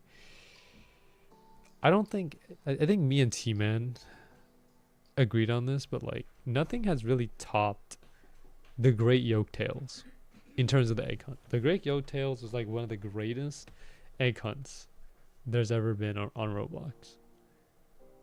And unfortunately, I didn't finish the Great Yolk-Tales. Because I think the Great Yolk-Tales was lined up with the Ready Player One event. So I was more focused on Ready Player One than I was with the Great Yolk-Tales. And it sucks. I haven't really done many Roblox events. I mean, that's fine. I don't think people are that interested in Roblox events anyways. Because at least like the ones that are posted right now are the dev hunts, the ones where the developers make their updates, right? Those are the only ones that are getting posted right now. I remember there was a bunch of like other Roblox events where like you would, how do I put it, like my favorite Roblox events were the ones where you actually had to figure out something, like the Ready Player 1 event, Ready Player 2 event, and the RB Battles event. Basically what they would do in these events was they would give us clues as to where to find like some of these items, and you had to figure out what game to go into and exactly what to do in that game with the clue that they gave you. And that was really fun because again, it's like they don't tell you what to do. They give you a clue and you have to actually figure it out. Yet you feel pretty smart. And like I remember during those times I was joining into like all these different Roblox games trying to trigger all of these different things, and I was never right. I like my theories were always way more complicated than what it actually was. So, yeah.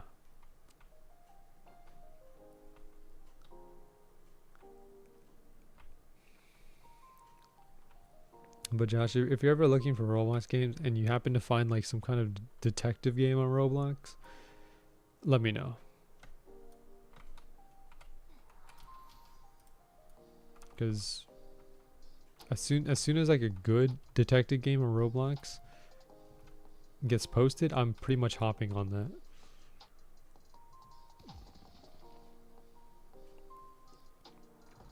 And like, you know, and I'm talking about like a really good detective game, not a game that like holds your hand, right? Like they take you through the story and they have you find all the evidence, and then you can't proceed until you get all the I guess what I'm trying to say is like, you remember those old story games, right? Like camping 2, what was it, the Break-In, right? Like those games, like those story games, if there's a detective game like revolving around that, then no, I'm good, because those games pretty much just take you through the story. They hold your hand the entire way. I haven't really been looking for Roblox games, since most of them I want to play need people in T-Man, Just a Person, and Boy do not enjoy horror as much as me. Fair enough. I mean, I think if anything, Josh, I think we're the only ones who really dive deep into the horror games. Because I mean, we've made a bunch of like these horror game videos on the channel. I'm like, you know, but horror games are like are a hit or miss on Roblox right now.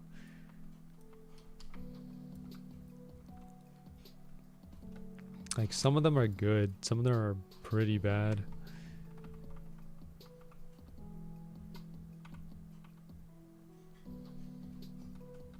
I think like there was this one doll one that you really hated. I remember, Josh, like we were playing this one doll related like, or like factory doll related like horror game, and I think you disliked that game. that was funny. Of course, like I think still there are some really good ones. I mean, I think The Mimic is still like a very high bar in terms of horror games on Roblox.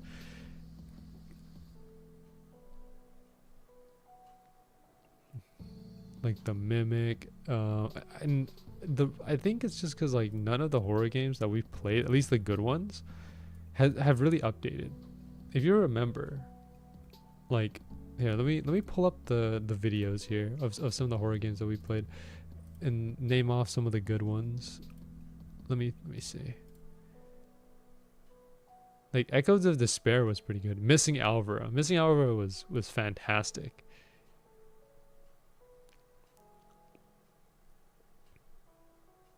False Reality 2 was fantastic. Okay, I as much as I really disliked Reflection. If you remember, I don't know if you remember Reflection. It was the one where you had to find the door in the middle of the forest somewhere, or the one where we were in the maze for like a half hour. No, 45 minutes. We were in that maze for 45 minutes. I still I still dislike that maze in Reflection, man. 45 minutes in that maze, and then I didn't even get the video. Cuz the thing is, like, I think most people expected me to like to present the door in the video, but obviously I couldn't get the door because it wasn't in, because you found it first. Did I end up finding it on accident? I think so. And the way that you find the door is by following the arrows. There's like a bunch of arrows on the ground, and you have to follow the arrows in order to get to like these specific doors and stuff. So I mean, you somehow found it. I don't think Reflection got an update. I think it's still on 4 right now, right? Yeah, it's still on part 4. It has not gotten an update whatsoever. Missing Alvaro, man.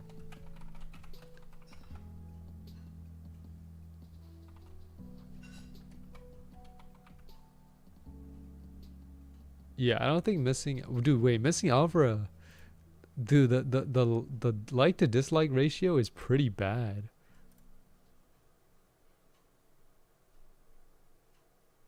Wow, like, dude, it's 57 to 43. Do people dislike Missy Alvaro?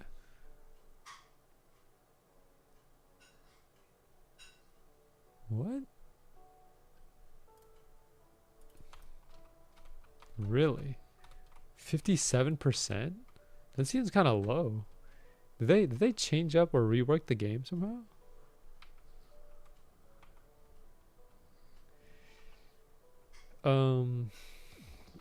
There was another horror game that came into mind, Josh. I don't remember if you remember the name of this game.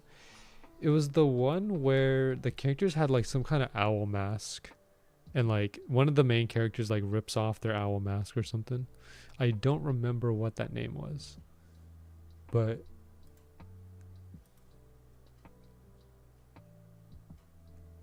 it was something.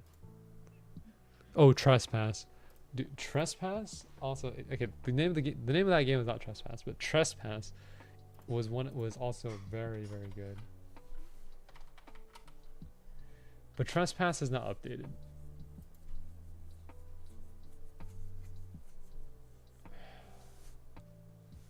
Trespass is not updated in a month. They still haven't come out with the Act 4 yet.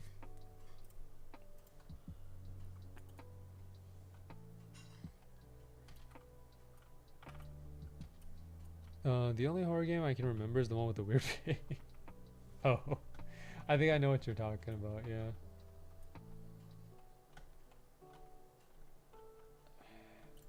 I mean, like, you can revisit a lot of the horror games that we played, like, through the channel. I mean, let me see. Like, we played a lot of the short ones, like the Watchtower, the Cabin, Midnight Market, Echoes of Despair, the one with the goofy monster that you kept talking about. Like, you couldn't get over how goofy the monster was in Echoes of Despair, from what I remember. Also, there was also, this is not a horror game, but there was a puzzle game called Trapped, if you can remember that one. When I uploaded the Trapped video, the one of the developers for Trapped actually commented on that video. So that was pretty fun. Let's see, Watchtower, the Cabin, Midnight Market, Echoes of Despair, Missing Alvaro, Faithless. Oh, Faithless, man. Faithless, I don't think Faithless is updated at all.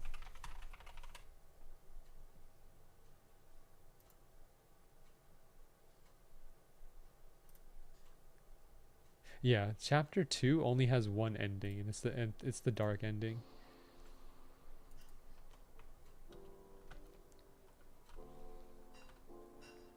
Let's see. I found a horror game, but I don't know if it's good. Can you like screen it first? Yeah, like okay, and okay. Well, I don't know. I don't want you to risk your account, Josh, because again, I can't trust any horror game on Roblox because I am always afraid that a horror game that I join is gonna be like the Crosswoods. I'm not trying to risk myself getting into Crosswoods. It has 2.6k players. Okay, that's fine. If it has over 1,000 players, it should be okay. If it's like below 1,000, like somewhere hovering like 200 or 100, I get very suspicious.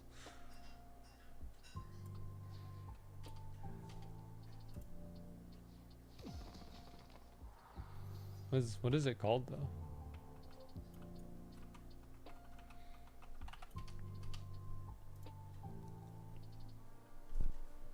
The thing also is the curse. Okay. The thing also is like, you know, some people might say like, okay, if you're gonna screen horror games, but why not just screen it on an alt or something, you know, like use an alt account to join. The thing is though, when Roblox bans you, right, it's essentially what's called a poison ban, which is basically where if you have like accounts that are on the same IP address as the account that got banned, those accounts get banned too. So let's say like you and your siblings are playing like Roblox together, and if either you or one of your siblings gets banned, that ban spreads to everyone else who's on like that same Wi-Fi connection or the same IP address. So even if like if you don't own the account, right, that got banned, everyone else who's in that vicinity just gets banned. Like it just gets poisoned through that, and that's the reason why I can't like I get very cautious about like Roblox games and stuff, because like if you slip up, then that's kind of it.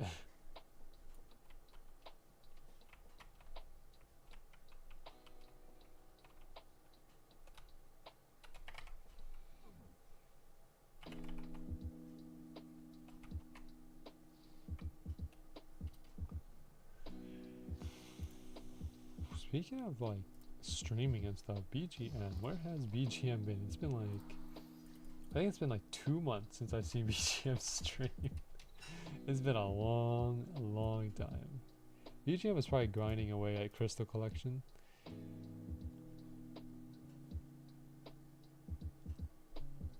Like a pipe falling sound effect is so funny. Oh, is Josh testing his sound effect thing?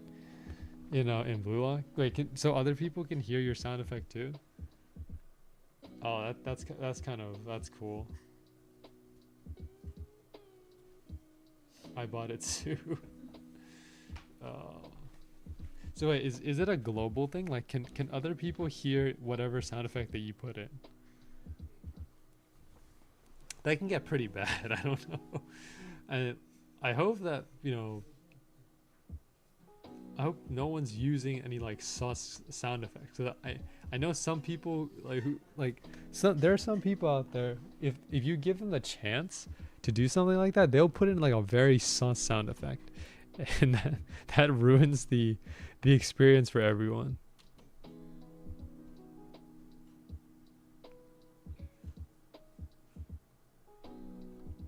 I don't know what I would put for my sound effect if I had it. I'm not gonna buy the ankle break thing.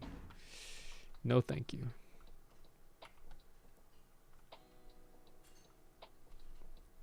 But if I had to pick,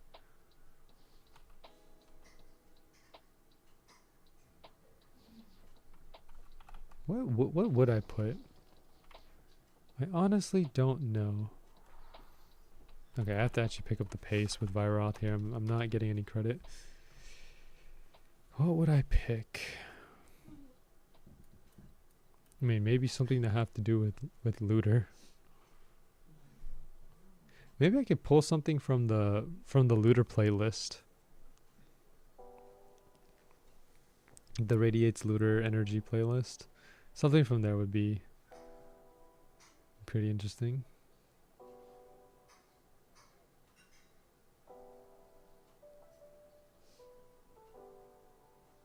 Me and T-Man using metal pipes. I'm glad you guys are having fun.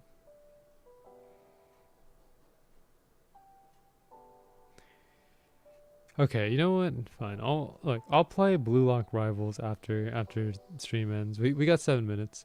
Go ahead and join me in the VC after we're done. We'll just go into a public server. Might as well just grind ourselves up to level 10. I think we ended off at like 5, right? Last time. How long do you think it'll take to get from 5 to 10?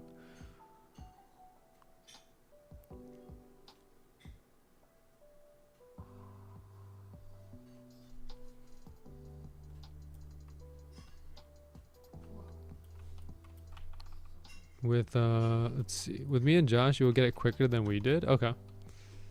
As long as we're able to I mean, you know.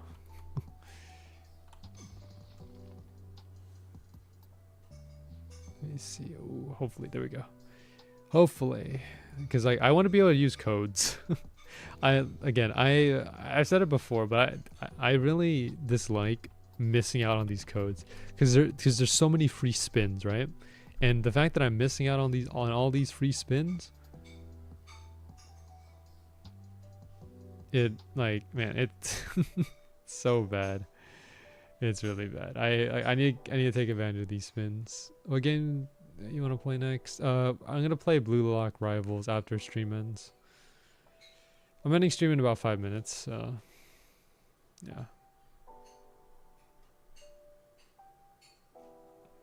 We got 1 item drop today, which is the same as what happened in the last Swordburst 2 stream. Last stream we ended up getting 1 item too. I think it was let me see if I can remember. It was I think it was Jotun Frost or something.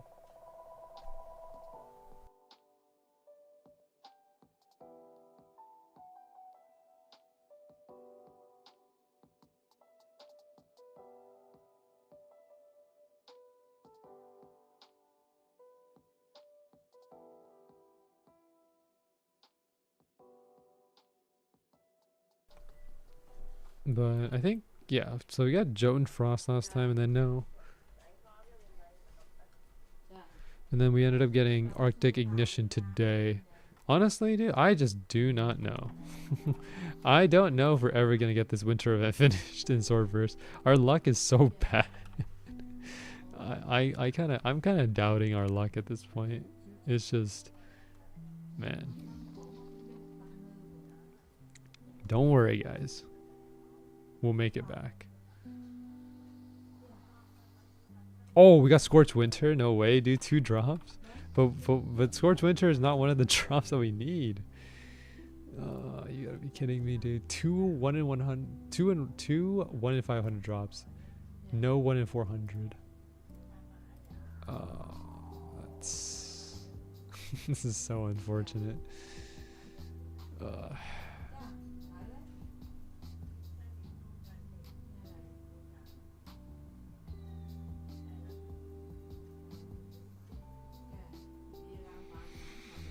Yeah, I don't know what position you guys will play, but I'll just be center mid, probably, unless T-Man wants to be center mid. Then I'll be one of the wingers.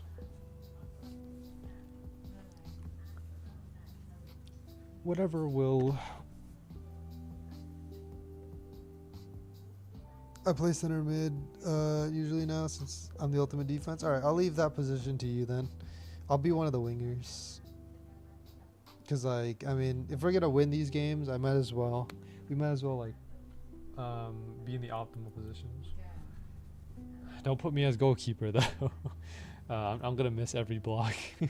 Like I'm not boy level I'm not a goalkeeper on boys level yet, so you can't trust me with that. I think the best thing I can do right now is probably just be a winger.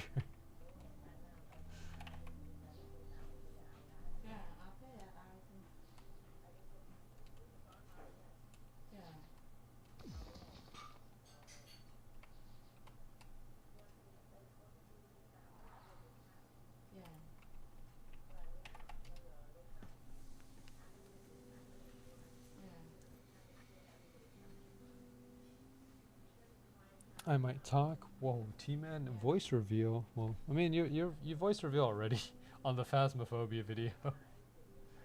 But whoa.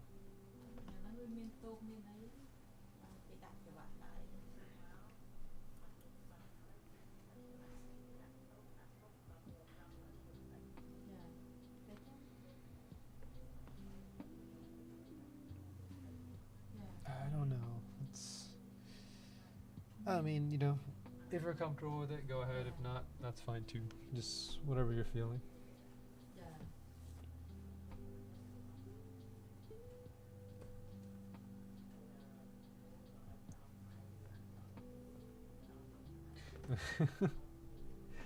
The Roblox chat right now. I did play Genshin though, for a good bit on release. Blaze making bad financial decisions on Genshin. By the way, for context, in terms of gacha games, Genshin, Wuthering, I don't plan on spending a penny on any of the games.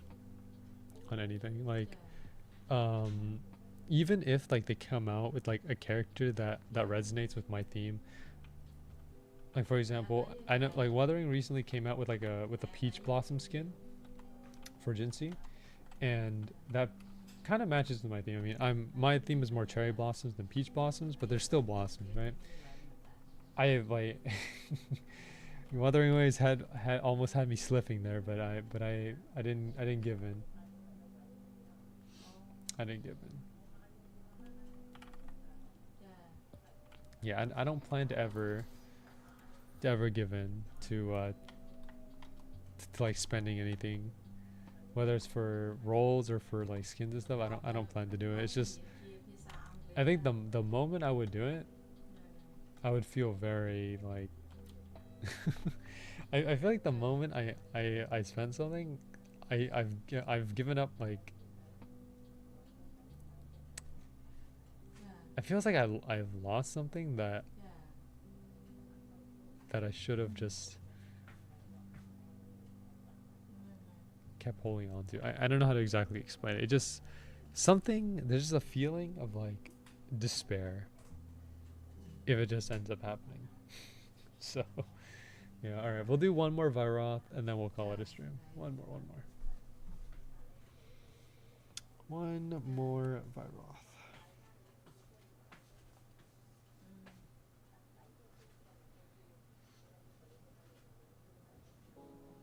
C6 Hutao, 1 HP immunity, 100% crit rate, 300 plus crit. That seems like a solid build. The Hutao skin though, I would like to. Dude, there's something about the Hutao skin, man. I can't get it, but I just like the skin. Anyways, let's just focus on this last Viroth. We got 2 drops today, so I mean I'm not completely we didn't go home empty-handed. We got 2 drops that we already had, but it's better than nothing. So we'll take it.